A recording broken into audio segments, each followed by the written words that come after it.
Жигиттер,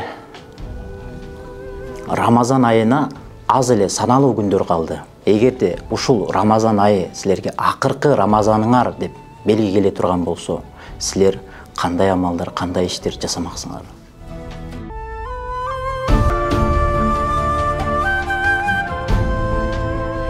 Кандай амалдар, кандай иштер жасамаксыңар?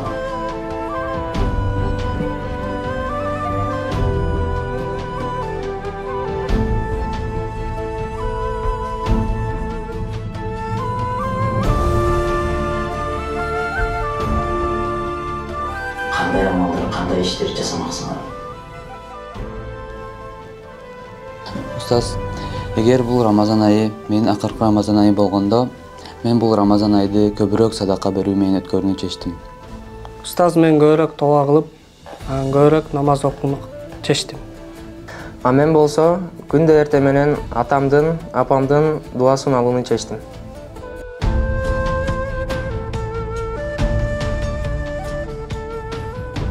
Көрдүңөрбү жигиттер, силер намаз окуш үчүн, же болбосо атаңа, апаңа чалыш үчүн, же болбосо көбүрөөк Куран окуш үчүн, ибадат кылыш үчүн, зикир кылыш үчүн силерге сөзсүз түрдө бул Рамазан айы акыркы болушу шарт эмес.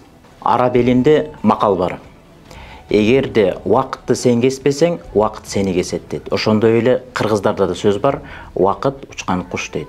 Ошол себептен биз бир убакытты күтпөй, кыялданып жашабастан мүмкүн болушунча бүгүнкү күндүн кадырына жетип, бүгүнкү күнүбүздү акыркы күн, же болбосо акыркы Рамазан деген сыяктуу эле ошол күнүбүздүн кадыр баркына жетип, амалдарды кылып, иштерди кылып жашашыбыз керек.